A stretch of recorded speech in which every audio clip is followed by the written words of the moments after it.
Ladies and gentlemen, here we are again, Hudson County View, live and uncut. I'm your host, your favorite hellraiser, the guy raising hell with the fresh flavor, John Arhitis, and we got a lot to talk about as always, even with the election season behind us. So let's get right to it.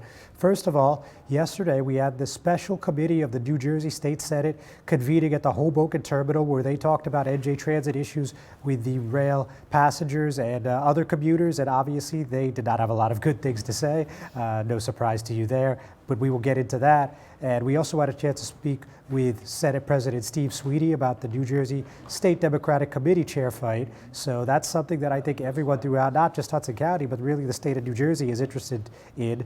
That vote probably coming up before the end of the year, but certainly no later than January. And obviously that has big implications on 2021 and Governor Murphy's reelection. Now, with that said, we have plenty of local issues as well, and that one of those being the Jersey City Police Officers Benevolent Association came out against a measure that would limit off-duty details for officers. However, the Jersey City Council must have agreed because they ended up pulling that item from their agenda. So certainly that's something that we're going to want to talk to you about as well. And another thing is that Frank Reyes, someone who was convicted of vote-by-mail fraud in Hoboken back on June 26th, was supposed to actually be in court just about now. It was going to be today, but it was postponed until Tuesday, so we're certainly going to want to enlighten you on that as well. And before we go any further, we're going to just hear a word from our sponsors. It takes more than a state-of-the-art medical facility to make a great hospital. It takes a team of dedicated medical professionals. That's the Jersey City Medical Center, Hudson County's #1 hospital. Medical teams consisting of New Jersey's top doctors, Magnet Award-winning nurses, and accomplished hospital associates, all committed to your good health. That's what you have at the Jersey City Medical Center. Make Hudson County's #1 hospital your first choice. Visit us on the web at barnabashealth.org. Burns Brothers Memorials, Monuments, and Markers, 787 Tunley Avenue, Jersey City. Hudson County's only monument maker, serving all faiths and cemeteries. Design, studio, and large inventory on site. Cemetery inscriptions and custom orders welcome. Burns Brothers Memorials, Monuments, and Markers, 787 Tunley Avenue, just south of Secaucus Road. Craftsmanship that will last for all eternity. Burns Brothers, Jersey City, Albert H. Hopper, North Arlington. Visit us on the net. Newport, the luxury waterfront community on the Hudson River, offers a quality of life you deserve in 10 high-rise rental towers with amenities such as the on-site Newport Path subway, light rail and ferry service, Newport Town Square, 3 playgrounds, dog run, upscale restaurants, retail giants like Sears, JCPenney, Macy's, and Target. Morton Williams Supermarket is just outside your front door. A health and fitness club, spa, skating rink, and medical facilities are also on site. NewportNJ.com. Enjoy the New York skyline from Newport Town Square. Manhattan is just one path stop away or quick ride through the Holland Tunnel. Nursery and private elementary schools all on site. 12-screen movie theater at the Newport Center Mall. Want to visit Newport? Stay at the Westin or Marriott Hotel. Go to NewportNJ.com for details. Newport has luxurious towers, great restaurants, shopping, New York skyline views, schools, playgrounds, a marina and yacht club, gym, spa, fine wine, fine living. It's incredible. It's you. NewportNJ.com. Newport, live like you want. The Jersey City Medical Center. You know it for its award-winning, life-saving ambulance service. It's also your health hub, with health and wellness locations staffed with certified professionals all through Hudson County. The Jersey City Medical Center. Here to help you with your healthy, here when you need us the most. The Jersey City Medical Center. Visit us on the net to learn more. Jersey City Medical Center, Robert Wood Johnson, Barnabas Health Facility. Let's be healthy together. Hudson County View, live and uncut. And I'm John Arhitis, and I'm joined with my colleague Mark Bucinich. Mark, always good to have you in here. John, great to see you. And Mark, it looked like you had your hands full. It looks like you had quite a bit to talk about regarding the NJ Senate Select Committee on New Jersey Transit. That's officially what they're calling it. I feel like that just happened overnight, but nevertheless, that's what we're calling it. Tell us what happened at the Hoboken Terminal last night and why this was a big event. It was a big event for sure, John.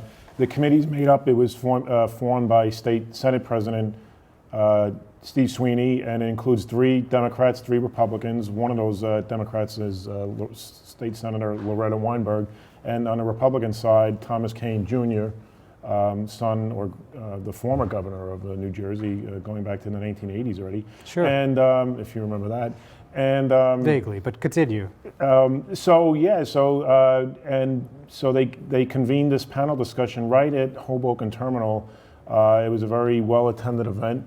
Many commuters who were coming from the ferry or going towards the ferry, from the ferry to the train, a lot of passerby were listening, tuning in to hear what their everyday commuters had to say to the Senate President and to the committee. And predictably, many commuters have expressed their frustration that they've been experiencing a lot of train cancellations, bus delays.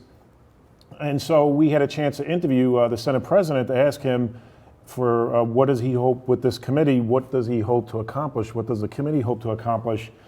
He said that the committee will even go so far as to subpoena transit executives to make sure that they get all the information that they need in order to get to the bottom of why New Jersey Transit seems to be fumbling at this point. And one of the things he told us early on, in fact, just before the event started, John, I interviewed him to find out exactly one of the aspects of this committee as far as its goals are concerned. He said, well, it's to identify a steady stream of annual funding. And he didn't elaborate on that, but then after the hearing, there was a media scrum, and then I had the opportunity to ask him, what type of, using the MTA in New York City as an example, where they just enacted congestion pricing to help raise funds and revenues for the city's MTA to pay for their capital plan. What would that type of annual funding stream look like? He said that they didn't know at this point that this was just the one hearing among many, that they'll be hearing from commuters and transportation experts, and once they gather all that information, then they'll come up with a particular plan. So essentially, he guaranteed that there'll be another stream, but we don't know where it's coming from. No, not at this point. I mean, obviously, again, using New York City as an example, congestion pricing, obviously, I don't think you could enact congestion pricing statewide in New Jersey, or at least in a particular city like you can do in New York City. But he did not specify exactly what kind of funding stream would be available. All right, so let's take a look at the clip for those of you that haven't had a chance to see it yet. Check out what the Senate President had to say right in the Biosquare City last night. You said about as far as a funding stream, we saw across the river in New York, they've enacted congestion pricing so that the MTA could have more money for its capital plan. You said that you need to look for a stable funding stream for New Jersey, especially now with the budget over the next 5 years. What are you entertaining there? We're open to ideas. We're going to be listening to people, and we're going to try to figure it out. We don't have anything today. This was the first hearing. So if I had the solutions to all these questions day one, what's the sense of doing the hearings? We just go ahead and fix things. What we're looking to do is we're going to be doing some more hearings, but this is not going to be a long, dragged-out process. We want to move quickly. At Hoboken Train Hall, before the Senate Select Committee on New Jersey Transit started, Senate President Stephen Sweeney told us about some of the objectives of the committee. Well, we're going to expect to hear that they're not happy, that it's not working, and they don't want to hear any more excuses of it's the legislature's fault, it's the administration's fault. People that are relying on mass transportation want to know one thing. Is my train going to be there when it's supposed to be? Is my bus going to be there on time? And am I getting to work or wherever I need to go? And again, they're tired of excuses and blaming. So the goal here is, one, we have to identify a reliable source of funding for New Jersey Transit, not just for today, but for the future. Because we require 5-year budgeting now for New Jersey Transit. And as we sit right now, the next 4 years, they're in a deficit. That doesn't mean you get better if you don't have the funding to run it properly. So again, this is fact-finding. We want to listen to, we want to give commuters an opportunity to, tell us how they feel. how it's impacted their lives. We're going to be talking to transportation experts. And at the end of the day, is the legislature working in a bipartisan process with the governor of the state of New Jersey to say, hey, listen, this is how we're going to fix it. Here's what we're going to do. Here's the game plan, and this is when it will be fixed. Good Friend Self-Storage in North Bergen, New Jersey is a fully climate-controlled facility equipped with state-of-the-art security, packing supplies, a Refer Friend program, and multiple loading docks convenient for commercial use. Located just off of Route 3 at 4301 Tunnelly Avenue, Route 1 and 9. Call 201-867-2444 or visit us on the web today. Good Friend Self-Storage. Let us be your good friend. Consumer Carpets, 3408 Kennedy Boulevard in the Jersey City Heights, your one-stop store for residential and commercial floor treatments, carpeting, linoleum, tiles, laminates, hardwood floors, area rugs, remnants. All major brands, all in stock.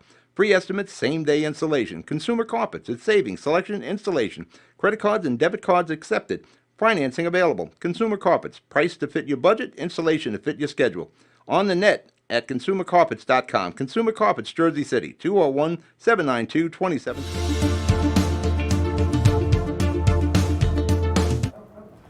Hudson County View live at Uncut. John Arhidis, Mark Bucinich. So, Mark, nicely done job, not just with the news story, but everyone could watch the NJ Transit hearing in its entirety thanks to your efforts on our Facebook page. So, looks good, sounds good, nicely done as always. Yeah, I was able to plug into an audio board to make sure that the audio was crystal clear. Yeah, excellent. So, people could, watch that whenever they want at their leisure.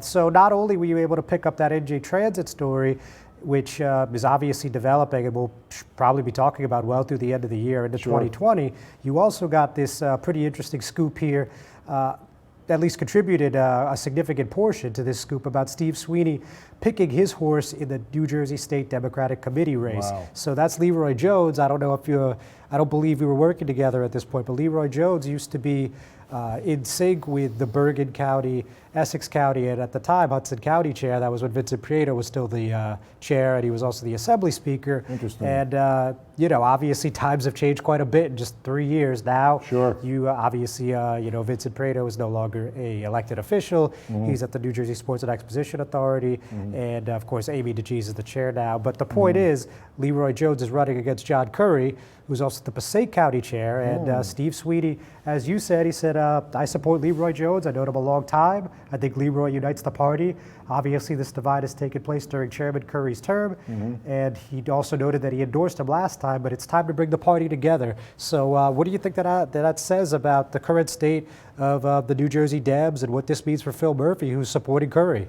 Yes, that's right. The governor is supporting Phil Curry, and he actually, in your article that you just published earlier today, John, Governor Phil Murphy described this as an attack. I mean, so Steve Sweeney told me during the interview yesterday, listen, Democrats, we all fight, but he seemed to emphasize that while he emphasized that he supported Curry the first time around, he wanted to go with a new candidate this time because he said, and as you just repeated, that he feels that they need somebody new, the state Democratic chair that is, there needs to be somebody there that can unite the party as a whole.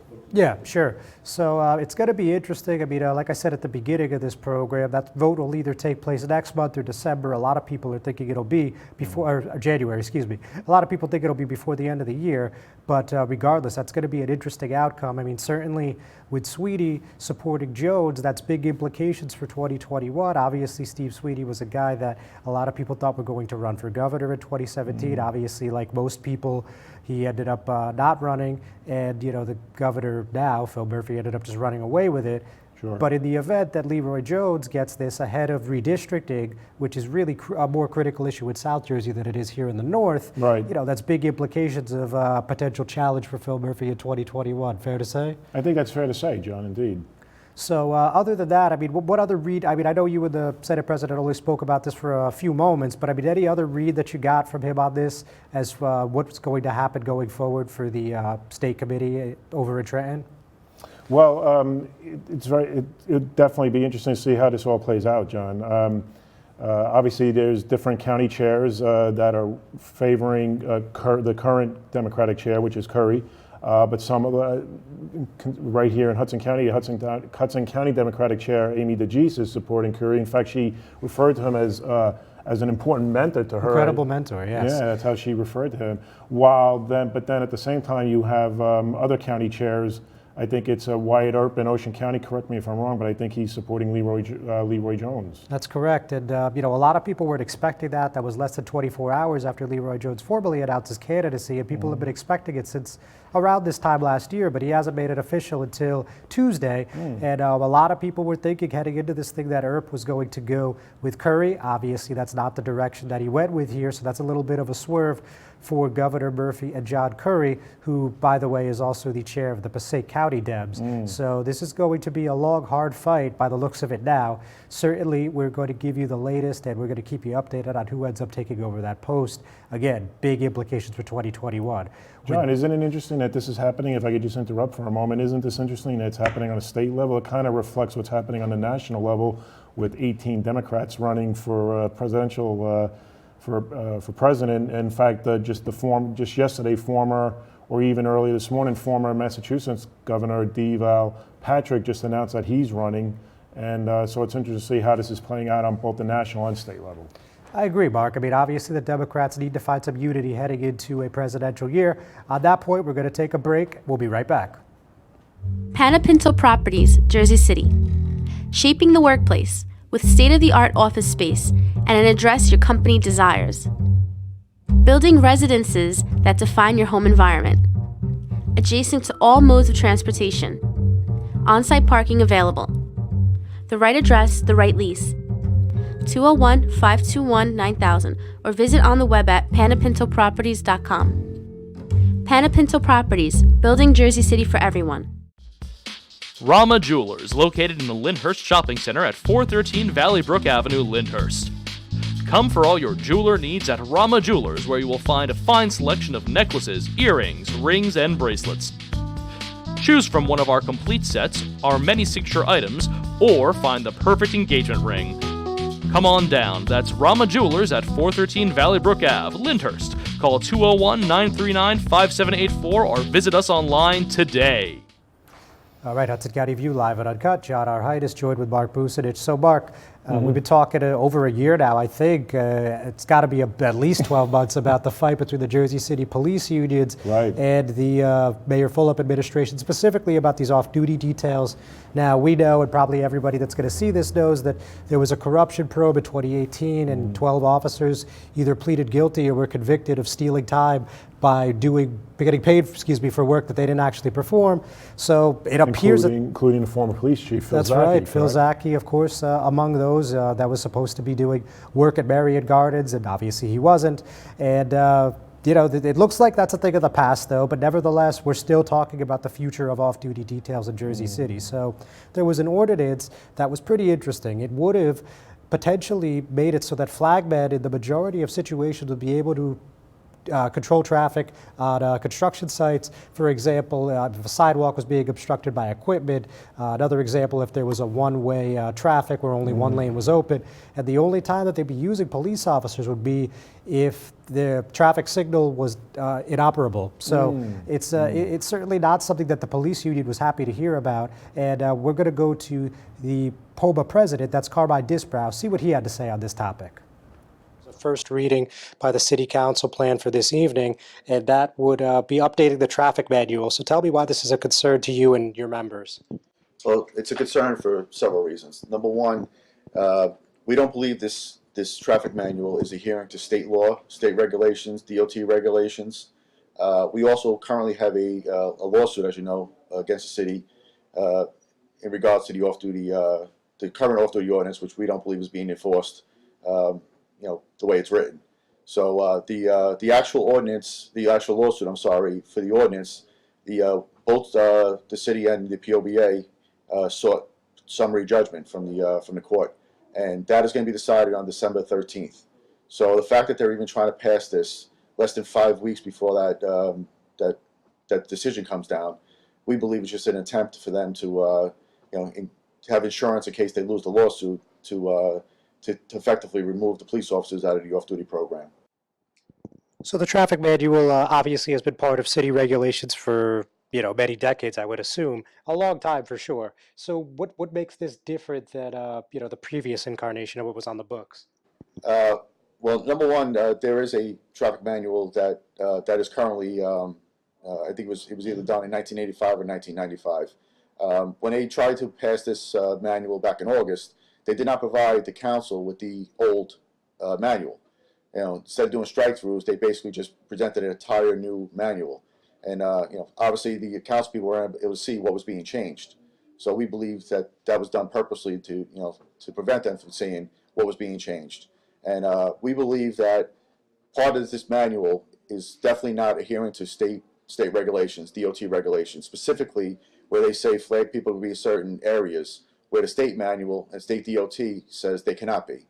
For instance, they're saying that flagmen could be in intersections as long as the traffic light is not overridden. And the state DOT regulations, as well as Title 39, says that only a police officer or a traffic officer can pull traffic through a signalized intersection. And flagmen are not recognized as traffic officers. All right, so with that, ladies and gentlemen, you could see obviously the police union was firmly against this, and interestingly, the Jersey City Council seemed to be in agreement. Now, the way that this works in Jersey City, and I would imagine many other municipalities, but definitely in Jersey City, is that there's a traffic manual, and in this particular instance, it hasn't been updated since 1995, and it was about 60 pages long. Now, the newly introduced ordinance, which is a new traffic manual, was only 11 pages long, so Councilman at Large Daniel Rivera said, why don't we pull this thing? This needs further review, and that's what they did. So at the caucus, they pulled it, and it's TBD to be determined what's going to happen next. I mean, Mark, what do you think about all this? Well, I know I won't be covering the council this evening because of that, John, but nonetheless, because they decided to pull it. But, obviously, the city's been pushing this particular ordinance. The city council, I think led by Ward C Councilman Richard Boggiano, said, listen, I think the police union needs to meet with traffic and engineering department to try to work this out and even get the public safety director, James Shea, involved. Yeah, I mean, that's about it for now. So I don't know where this is going to go, but we will certainly tell you. Hang on 1 second. Our final break. We'll be right back. Introducing the MyJCMC app, powered by Practice Unite. The free MyJCMC app puts the power of healthcare at your fingertips. Go to the concierge for access to referrals, scheduling, and appointments, see emergency room wait times, and get directions to Jersey City Medical Center health locations. Read the latest JCMC news through their social media feed, find a doctor, and more. The MyJCMC app. We belong to you. Hudson County View, live at Uncut. John Arhitis, Mark Bucinich. So, Mark, another story that has been lingering for a good part of this year, especially the second half of the year, really, is Frank Rea. Of course, he's a Politico. He's run for mayor. He's run for council at large, and he's also a developer from Hoboken. As I said, again, at the top of the show, he was convicted of vote-by-mail fraud in connection to the 2013 municipal elections when he was running at large. And we've been awaiting his sentencing ever since. And this week we found out that for the third time, his sentencing has been postponed. But it looks like Tuesday, 10 a.m. will be the day in front of Judge William J. Martini. He faces a maximum sentence of 5 years in prison and a $250,000 fine. So I seriously doubt that it's going to get delayed again, since this postponement was just a few days. So, anything to reflect, any notes, any predictions about how this thing's going to come to a close here? Well, I guess Judgment Day has been, as you said, has been postponed until next week, John, and I'm assuming you'll be there to cover the trial? Yeah, I mean, certainly this is something that we're going to cover, and really it's just a sentencing, so it should take no more than 15 minutes, but you never know. I mean, my guess, and it's just pure hypothetical. I don't have any inside horse on this one, but I would say probably 22 months is approximately what you're looking at, give or take a couple months. I don't know what the fine's going to be, but I think 5 years is out of the question. I also think 1 year is probably a little too light. I think they'll go somewhere in the middle, but there's only one way to find out, and it's obviously in the hands of Judge Martini. So this is an ongoing saga, Mark, and people in Hoboken have been talking about voter fraud for decades, and nothing's happened. People were frustrated, people are dismayed, people are disheartened, etc. We saw that one Board of Ed race a few years ago where three candidates backed by, at the time, Mayor Dawn Zimmer. They won on the machines and they lost because of those huge vote by mail tallies. Now, not to say that there was a crime committed, because we don't have any evidence of that, but those were the type of results that were, becoming frustrated to some people involved in Hoboken politics. And then we saw last Halloween, so just a little over a year ago, Frank Rea, along with Dio Braxton, was indicted, and we saw how the conclusion happened with Rea's case. And we also have seen a couple people have pleaded guilty in conjunction to 2015. So it looks like U.S. Attorney Craig Carpenito is going to have his hands full for many months to come. Any explanation why it was postponed, though, John? There was nothing forthcoming from the court? Yeah, as far as the court filings show, there's nothing on this one, but the previous two was because, as you know, and probably again everybody tuning in knows, Frank Rea had filed a motion through counsel, of course, where he wanted a new trial. He said that the witnesses were not credible. Matt Colicchio, Michael Holmes, and Freddie Frazier. Exactly. And those of you that know Hoboken know that they were a big part of Rea's inner circle. They worked with him on numerous campaigns, and they all testified in court that he was the basically the guy spearheading all this vote by mail stuff, and he knew that wrongdoing was being committed right at his headquarters, and that was all the jury needed. So whether or not they were cooperating witnesses did not seem to make a difference to them. Nevertheless, Rea still, in a filing, protested. That didn't work out. The judge ruled against the new trial, which is pretty. And Frank Rea's counsel, the gentleman, obviously well-known defense lawyer, Mr. Zagas, said that, well, one of the reasons why there needs to be a new trial is because those three witnesses that testified were involved in the same type of activity that Frank Rea was, so they weren't credible witnesses. Yeah, basically what I said earlier, but yeah, I mean, in a couple more sentences, that's what it was. And again, the jury and the judge didn't seem particularly impressed with that logic. Obviously, the conviction by the jury of his peers is upheld, and the judge will not be overturning that. So we're going to see what we're going to see next week. What's really interesting is, what's going to happen in 2015, and I'm sure that there's already an investigation into 2017. Obviously, there's no indictments in connection to that mayoral contest, but the 2015 council races, the ward races from that year, again, already 2 guilty pleas. So it looks like there is a whole lot of more game to be played, so to speak, Mark. That's very interesting, John. So so even after the sentencing, we expect it to come on Tuesday. Obviously, some more additional. The saga may continue. Yeah, I mean, I think it's pretty safe to say that this is not the end. And, what's interesting, Mark, is, for example, after bid rig many years ago, then U.S. Attorney Chris Christie gave a press conference to speak after some of those cases were over, and it looked like, the whole thing had run its course, I should say. And, it would really be awesome if U.S. Attorney Craig Carpenito addressed the press after this one. I think a lot of people have a lot of questions about what his office thinks about vote by mail fraud. This is really a national issue in some ways. And people of Hoboken, again, have been speaking about this for decades, so obviously they can't discuss the particulars of any given case, but I'm sure people would love to get any kind of insight. So with that, just anything else from this week that we may have missed, Mark, that you wanted to just make a quick notation on? Well, again, I think it'll be interesting to see when the next field hearing will be, a roundtable discussion regarding the New Jersey Senate Select Committee on New Jersey Transit. And, one thing I didn't mention during the first segment, John, is that Senate President Stephen Sweeney said that they will be gathering all this, they'll be conducting these on-site hearings, roundtable discussions, talking to more commuters and transportation experts, and they hope to have their findings before Governor Phil Murphy gives his budget address in the spring. Very good, Mark. Thank you, everyone, for tuning in. We appreciate you every week. We will see you next week. Have a fantastic weekend.